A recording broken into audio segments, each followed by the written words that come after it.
Good morning dear aspirant, welcome to Study Room X. आज है 9 नवंबर और आज हम आपके लिए डेली करंट अफेयर सीरीज का नेक्स्ट पार्ट लेकर आए हैं, जिसमें आज के टॉप मोस्ट करंट अफेयर को इंक्लूड किया गया है, जो आपके एग्जाम प्रिपरेशन को आसान बनाने में हेल्पफुल होंगे। तो वीडियो को बिना स्किप किए हुए अंत तक देखें। प्रश्नों की शुरुआत से पहले मेरा आपको एक सजेशन रहेगा कि आज के टाइम पर current affair exam point of view से इंपॉर्टेंट पार्ट बन गया है, जो आपके एग्जाम में सिलेक्शन दिलाने में महत्वपूर्ण भूमिका निभाता है। तो आप एवरीडे करंट अफेयर को विद एक्सप्लेनेशन रिवाइज करते रहिए। हम आपके regarding daily current affair series को विथ एक्सप्लेनेशन आपके लिए प्रोवाइड करते हैं, जिससे कि आपका जीके के साथ साथ करंट अफेयर दोनों का 50 to 60% पार्ट कवर अप हो जाए। तो चलिए शुरुआत करते हैं आज के पहले क्वेश्चन से। हाल ही में अडानी न्यू इंडस्ट्रीज ने किस राज्य में भारत का सबसे बड़ा पवन टरबाइन संयंत्र स्थापित किया है? तो इसका राइट आंसर होगा गुजरात। तो अभी अडानी न्यू इंडस्ट्रीज ने गुजरात में भारत का सबसे बड़ा पवन टरबाइन संयंत्र स्थापित किया है। अब इसके की पॉइंट क्या रहेंगे वो देख लेते हैं। अभी गुजरात के मुंद्रा में इसको स्थापित किया गया है। गुजरात के मुंद्रा में देश का सबसे बड़ा पवन टरबाइन जनरेटर को स्थापित किया गया है। यह टरबाइन की लंबाई जो है 200 मीटर है, आपको याद रखना है, जो 182 मीटर की दुनिया की सबसे ऊंची प्रतिमा स्टैच्यू ऑफ यूनिटी से भी ऊंचा है। ठीक है, स्टैच्यू ऑफ यूनिटी जो सरदार वल्लभ भाई पटेल की प्रतिमा है, इसकी ऊंचाई कितनी 120 मीटर है, और इससे भी ऊंचाई टरबाइन लगाया जा रहा है कहाँ पर? गुजरात में 200 मीटर जिसकी लंबाई होगी। अब बात हो रही है गुजरात की, तो गुजरात में अभी प्रधानमंत्री द्वारा केवड़िया से मिशन लाइफ का शुभारंभ किया गया है, ये आपको याद रखना है। गुजरात ज्ञान गुरु क्विज को world book of record London में स्थान मिला है। ड्रग टैरिफिंग एंड नेशनल सिक्योरिटी पर गांधीनगर में सम्मेलन का आयोजन किया गया। जल जीवन मिशन के तहत 100% घरेलू नल कनेक्शन को प्राप्त किया गया गुजरात के द्वारा। यूनिफॉर्म सिविल कोड पर एक कमेटी का गठन किया गया गुजरात में। देश के पहले ट्रांसपोर्ट एयरक्राफ्ट प्लांट की आधारशिला रखी गई है टाटा के सहयोग से। विश्व का सबसे बड़ा पांडुलिपि ग्रंथालय जो है अभी बनाया जा रहा है कहाँ पर? गुजरात में। अब बात करें गुजरात की, तो गुजरात की राजधानी गांधीनगर है। गुजरात के मुख्यमंत्री भूपेंद्र भाई पटेल, गुजरात के राज्यपाल हैं आचार्य देवव्रत। चलिए बढ़ते हैं नेक्स्ट क्वेश्चन। हाल ही में किस राज्य में देश के प्रथम मतदाता श्यामचरण नेगी ने मतदान किया है? तो इसका जो राइट आंसर होगा ऑप्शन बी, हिमाचल प्रदेश। तो श्यामचरण नेगी जो हिमाचल प्रदेश के हैं, जिन्होंने अभी हाल ही में मतदान किया। अब की पॉइंट करेंगे, यह जो है स्वतंत्र भारत के पहले मतदाता हैं। कौन? श्यामचरण नेगी। इन्होंने अभी हिमाचल प्रदेश के कल्पा में अपना मतदान किया है। ठीक है, हिमाचल प्रदेश के कल्पा में इन्होंने अपना मतदान किया है। अब बात करें हिमाचल प्रदेश की, तो हिमाचल प्रदेश में राज्य और केंद्र शासित प्रदेशों के पर्यटन मंत्रियों का सम्मेलन का आयोजन किया गया। ऊना में प्रधानमंत्री द्वारा नवीन आईआईटी का शुभारंभ किया गया। पीएम द्वारा चंबा में 2 जल विद्युत परियोजनाओं की आधारशिला रखी गई। धर्मशाला इंटरनेशनल फिल्म फेस्टिवल का 11वां संस्करण का आयोजन कहाँ किया गया? हिमाचल प्रदेश में। नालागढ़ में 350 करोड़ का मेडिकल पार्क बनाया जाएगा, यह भी आपको याद रखना है। अब बात करें हिमाचल प्रदेश की, तो हिमाचल प्रदेश की जो शीतकालीन राजधानी है वह है धर्मशाला, और ग्रीष्मकालीन राजधानी क्या है? शिमला है। हिमाचल प्रदेश के मुख्यमंत्री कौन है? जयराम ठाकुर। और हिमाचल प्रदेश के राज्यपाल कौन है? आरवी अर्लेकर। चलिए बढ़ते हैं नेक्स्ट क्वेश्चन की ओर। हाल ही में ईईसीएल के नए सीईओ कौन बने हैं? तो अभी हाल ही में विशाल कपूर को ईईसीएल का नया सीईओ बनाया गया। इसका राइट आंसर होगा ऑप्शन ए, विशाल कपूर। अब ईईसीएल क्या है? तो यह जो एक सुपर एनर्जी सर्विस कंपनी है, यह उपभोक्ताओं, उद्योगों और सरकारों के लिए ऊर्जा दक्ष प्रौद्योगिकी के माध्यम से उनकी ऊर्जा ज़रूरतों का प्रभावपूर्ण प्रबंधन करती है। यह जो कंपनी है, जो भी ऊर्जा की ज़रूरत होती है, जो भी कमियां होती हैं, उनका जो है संश्लेषण के लिए एक आधार तय करती हैं। इसकी स्थापना कब हुई थी? इसकी स्थापना जो है ईईसीएल की 2009 में हुई थी। और इसके अभी कौन बनाए गए हैं? विशाल कपूर। आप ये इमेज में देखिए, ये हैं विशाल कपूर, जिनको अभी हाल ही में नया सीईओ बनाया गया है। चलिए बढ़ते हैं नेक्स्ट क्वेश्चन। हाल ही में किस देश के सबसे लंबे यात्री ट्रेन के संचालन का रिकॉर्ड बनाया है? तो अभी स्विट्जरलैंड के द्वारा सबसे लंबी यात्री ट्रेन के संचालन का विश्व रिकॉर्ड बनाया गया है, और यह जो लगभग है 2 किलोमीटर लंबी यात्री ट्रेन है, जो विश्व में पहली बार चलाई गई है। चलिए बढ़ते हैं नेक्स्ट क्वेश्चन की ओर। किस राज्य के मुख्यमंत्री ने सीएम डैशबोर्ड और सीएम उपहार पोर्टल को लॉन्च किया है? तो अभी हरियाणा गवर्नमेंट ने सीएम डैशबोर्ड और सीएम उपहार पोर्टल को लॉन्च किया है। अब इसके की पॉइंट क्या रहेंगे वो हम देख लेते हैं।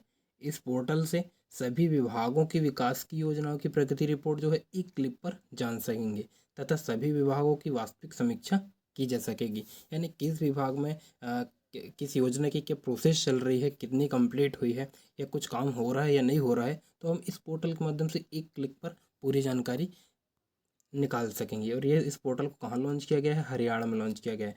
अब हरियाणा तो दुनिया का सबसे बड़ा सफारी पार्क कहाँ बनाया जाएगा? हरियाणा में बन रहा है।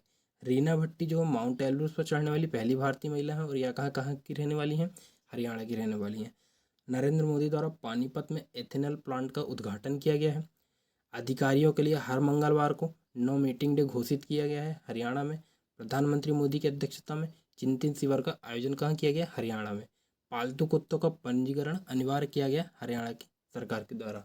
बात करें हरियाणा की, तो हरियाणा की राजधानी क्या है? चंडीगढ़ है। हरियाणा के मुख्यमंत्री मनोहर लाल खट्टर और हरियाणा के राज्यपाल हैं बंडारू दत्तात्रेय। चलिए बढ़ते हैं नेक्स्ट क्वेश्चन की ओर। हाल ही में किस राज्य ने लखपति दीदी मेले का शुभारंभ किया है? तो अभी हाल ही में उत्तराखंड सरकार के द्वारा लखपति दीदी मेले का शुभारंभ किया गया है। अब ये लखपति दीदी मेला क्या है, तो इसके की पॉइंट देख लेते हैं।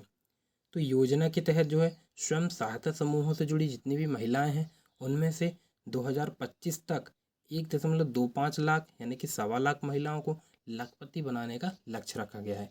यानी कि जो महिलाएं स्व सहायता समूह से जुड़ी हैं, उनमें से लगभग 1.25 लाख महिलाओं को 2025 तक लखपति बनाने का लक्ष्य रखा गया है। इसके लिए क्या किया जाएगा? इसके लिए उन्हें ऋण, तकनीकी मार्गदर्शन, प्रशिक्षण, उत्पादों की विपणन की सुविधा उपलब्ध कराई जाएगी। अब क्योंकि यह उत्तराखंड में हुआ है, तो अभी उत्तराखंड में रक्तदान अमृत महोत्सव में उत्तराखंड को जो है दूसरा स्थान मिला है। देहरादून में आकाश फॉर लाइफ अंतरिक्ष सम्मेलन का आयोजन किया जाएगा। प्रधानमंत्री द्वारा 3400 करोड़ रुपए से अधिक की परियोजनाओं की आधारशिला कहाँ रखी गई है? यह भी उत्तराखंड में रखी गई है। लोक पर्व इगास पर राजकीय अवकाश का ऐलान कर दिया गया है उत्तराखंड गवर्नमेंट के द्वारा। और देहरादून नवंबर महीने में आकाश फॉर लाइफ अंतरिक्ष कार्यक्रम की मेजबानी करेगा। बात करें उत्तराखंड की, तो उत्तराखंड की राजधानी क्या है भैया? देहरादून इसकी राजधानी है। और इसके मुख्यमंत्री कौन है? तो उत्तराखंड के मुख्यमंत्री हैं पुष्कर सिंह धामी। और उत्तराखंड के राज्यपाल कौन है, यह आपको कमेंट में बताना है। चलिए बढ़ते हैं नेक्स्ट क्वेश्चन की ओर। हाल ही में गठित की गई राधा कृष्णन समिति का संबंध किससे है? तो हाल ही में गठित की गई राधा कृष्णन समिति का संबंध जो है शिक्षा मंत्रालय से। आपको याद रखना है, ये IMP क्वेश्चन है कि राधा कृष्णन समिति जो है शिक्षा मंत्रालय से संबंधित है। अब ये शिक्षा मंत्रालय से कैसे संबंध रखती है? तो उच्च शिक्षण संस्थानों के मूल्यांकन और मान्यता को मजबूत करने के लिए यह उच्च स्तरीय पैनल का गठन किया गया है। समिति का उद्देश्य क्या है? मूल्यांकन और मान्यता प्रक्रियाओं को मजबूत करना और राष्ट्रीय शिक्षा नीति के लिए एक रोड मैप तैयार करना इस समिति का प्रमुख उद्देश्य, ये आपको याद रखना है। चलिए नेक्स्ट क्वेश्चन देखते हैं। हाल ही में किस भारतीय कलाकार को फ्रांसीसी सरकार द्वारा शेवेलियर पुरस्कार से सम्मानित किया गया है? तो अभी हाल ही में अरुणा साईराम को फ्रांसीसी सरकार के द्वारा शेवेलियर पुरस्कार प्रदान किया गया है। ये IMP क्वेश्चन है, आपको या स्टार मार्क कर लीजिए। अरुणा साईराम को फ्रांसीसी सरकार के द्वारा शेवेलियर पुरस्कार से सम्मानित किया गया है। अब यह किससे संबंध रखती हैं?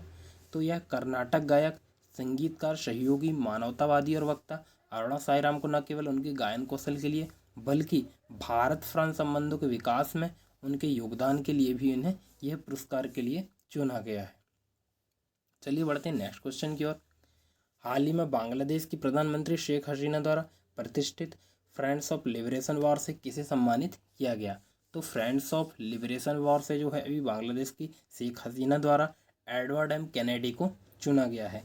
और इसकी पॉइंट क्या रहेंगे? तो यह सम्मान उन्हें 1971 में बांग्लादेश की मुक्ति में उनके योगदान के लिए दिया जाता है। हालांकि भारत का मुख्य रोल रहा था बांग्लादेश की मुक्ति में, लेकिन एडवर्ड M कैनेडी ब्रिटेन के हैं, इनका भी मुख्य योगदान रहा है 1971 में बांग्लादेश को मुक्ति दिलाने में। चलिए बढ़ते हैं नेक्स्ट क्वेश्चन की ओर। हाल ही में उपराष्ट्रपति जगदीप धनखड़ के द्वारा देश का पहला डॉक्टर राजेंद्र पुरस्कार किसे दिया गया है? तो देश का पहला डॉक्टर राजेंद्र पुरस्कार जो है उपराष्ट्रपति जगदीप धनखड़ के द्वारा प्रोफेसर रमेश अरोड़ा को दिया गया है। तो डॉक्टर राजेंद्र पुरस्कार जो है डॉक्टर राजेंद्र प्रसाद पुरस्कार लोक प्रशासन के क्षेत्र में सर्वोच्च योगदान के लिए दिया जाता है। आपको एग्जाम में पूछने वाला है कि यह पुरस्कार किस क्षेत्र में दिया जाता है, तो यह लोक प्रशासन के क्षेत्र में सर्वोच्च योगदान के लिए डॉक्टर राजेंद्र प्रसाद पुरस्कार दिया जाता है। और पहला डॉक्टर राजेंद्र पुरस्कार किसे दिया गया? अभी हाल ही में प्रोफेसर रमेश अरोड़ा को दिया गया है। आप इसको स्टार मार्क कर लीजिए। चलिए बढ़ते हैं नेक्स्ट क्वेश्चन की ओर। इंडिया पोस्ट पेमेंट बैंक ने भारत का पहला फ्लोटिंग वित्तीय साक्षरता सेवा कहाँ आयोजित किया है? तो इंडियन पोस्ट पेमेंट बैंक ने पहला भारत का फ्लोटिंग वित्तीय साक्षरता शिविर जो है ये भी हाल ही में श्रीनगर में लगाया गया है। अब इसके की पॉइंट करेंगे तो इसकी स्थापना कब हुई थी? इसकी स्थापना जो हुई थी सितंबर 2018 में हुई थी। इसका हेडक्वार्टर कहाँ है? न्यू दिल्ली में है। और प्रेजेंट टाइम पर इसके सीईओ कौन है? जे वेंकट रमनू। कौन है? जे वेंकट रमनू जो है अभी इसके सीईओ हैं। अब बात करें श्रीनगर की तो अभी श्रीनगर कहाँ है? जम्मू कश्मीर में। और जम्मू कश्मीर में प्रधानमंत्री शहरी आवास योजना में सर्वश्रेष्ठ प्रदर्शन करने वाले केंद्र शासित राज्यों में पहला स्थान किसको मिला है? जम्मू कश्मीर को। श्रीनगर में शौर्य दिवस समारोह का आयोजन किया गया, आपको याद रखना है। चिनाब व्हाइट वाटर राफ्टिंग महोत्सव का आयोजन किया गया। सर्बानंद सोनोवाल के द्वारा आयुष उत्सव का उद्घाटन किया गया। भारतीय सेना ने पुष्पांजलि समारोह भी आयोजित कहाँ किया है? अभी श्रीनगर में। ये आपको याद रखना है। बात करें श्रीनगर की तो यह किसकी राजधानी है? जम्मू कश्मीर के। जम्मू कश्मीर के प्रेजेंट टाइम पर एलजी कौन है? मनोज सिन्हा इसके एलजी हैं। चलिए नेक्स्ट क्वेश्चन, किसे वर्ष 2022-23 के लिए श्रीलंका भारत सोसाइटी SLIS का अध्यक्ष चुना गया है? तो इसका जो राइट आंसर होगा ऑप्शन ए सुनील कुमार रेड्डी। तो सुनील कुमार रेड्डी को 2022-23 के लिए लगभग 1 साल के लिए श्रीलंका भारत सोसाइटी SLS का अध्यक्ष चुना गया है। अब पिछले महीनों में जो भी IMP नियुक्तियां हुई हैं उनको हम देख लेते हैं। तो ICICI बैंक का MD एंड CEO किसे बनाया गया? संदीप बख्शी को बनाया गया। इससे पहले संदीप बख्शी थे, इनको दोबारा CEO के पद के लिए चुना गया है। संयुक्त राष्ट्र की वायु परिवहन समिति के अध्यक्ष के रूप में किसे चुना गया है? सैफ अली जुनेजा को। भारतीय प्रतिस्पर्धा आयोग के चेयरपर्सन कौन है? संगीता वर्मा है। कोटेडी आइवर में राजदूत कौन चुनी गई है? Rajesh Ranjan. G20 civil society के अध्यक्ष में किसे नियुक्त किया गया है? M अमृता नंदमयी को। और कोल मंत्रालय द्वारा कोल सचिव के लिए किसे नियुक्त किया गया है? अमृतलाल मीणा को चुना गया है। भारतीय सेना के दक्षिणी कमान के प्रमुख कौन बने हैं? अजय सिंह। और फिक्की के नए अध्यक्ष कौन बने हैं? शुभ्रकांत पांडा। BPCL के नए चेयरमैन कौन बनाए गए हैं? वत्सा राम कृष्ण गुप्ता को जो है BPCL का नया चेयरमैन नियुक्त किया गया है। चलिए नेक्स्ट क्वेश्चन देखते हैं, किस टीम ने पहली बार सैयद मुश्ताक अली ट्रॉफी 2022 अपने नाम की है? तो सैयद मुश्ताक अली ट्रॉफी 2022 जो है पहली बार मुंबई ने इसको अपने नाम किया है। और फाइनल में मुंबई ने हिमाचल प्रदेश को 3 विकेट से हराकर पहली बार सैयद मुश्ताक अली ट्रॉफी पर जीत हासिल की है। चलिए नेक्स्ट क्वेश्चन, हाल ही में किस राज्य सरकार ने पाठ्य पुस्तकों में फातिमा शेख पर एक पाठ शामिल किया है? यह जो क्वेश्चन है 14 नंबर का वेरी मोस्ट IMP क्वेश्चन है। इसका जो राइट आंसर होगा ऑप्शन सी आंध्र प्रदेश। तो अभी आंध्र प्रदेश सरकार ने पाठ्य पुस्तकों में फातिमा शेख पर एक पाठ शामिल किया है। अब ये क्वेश्चन IMP क्यों बन जाता है, इसके की पॉइंट देख के समझ जाइए आप। तो आंध्र प्रदेश सरकार ने 8वीं कक्षा की पाठ्य पुस्तकों में फातिमा शेख के योगदान पर एक पाठ शामिल किया है। किस कक्षा में? 8वीं कक्षा की पाठ्य पुस्तकों में। भारत की सबसे महान समाज सुधारक और शिक्षक के तौर पर इन्हें जाना जाता है। इन्हें व्यापक रूप से भारत की पहली महिला मुस्लिम शिक्षक भी माना जाता है। इसलिए यह बहुत IMP क्वेश्चन हो जाता है क्योंकि यह पहली महिला मुस्लिम शिक्षक माना जाता है और इनको इसके अलावा बहुत सारे अवार्ड भी मिल चुके हैं। और यह कक्षा 8वीं में पाठ्य पुस्तकों में फातिमा शेख का नाम शामिल किया गया है। अब बात करें आंध्र प्रदेश की तो कुचिपुड़ी नाट्य उत्सवम का जो आयोजन है यह कहाँ किया गया है? आंध्र प्रदेश में। कृषि और संबद्ध ग्रॉस वॉल्यूम शीर्ष स्थान पर कौन रहा है? आंध्र प्रदेश। विशाखापट्टनम में टाइगर ट्रम्प अभ्यास का आयोजन किया गया है। कृषि पंपों के लिए 6000 करोड़ की लागत से स्मार्ट मीटर लगाए जाएंगे। विशाखापट्टनम में समुद्री विपक्षी अभ्यास सिम्बैक्स जो भारत और सिंगापुर के बीच होता है इसका आयोजन किया गया है। IIFT परिसर का उद्घाटन भी हाल ही में कहाँ किया गया है? यह कहाँ किया गया है? यह आंध्र प्रदेश में किया गया है।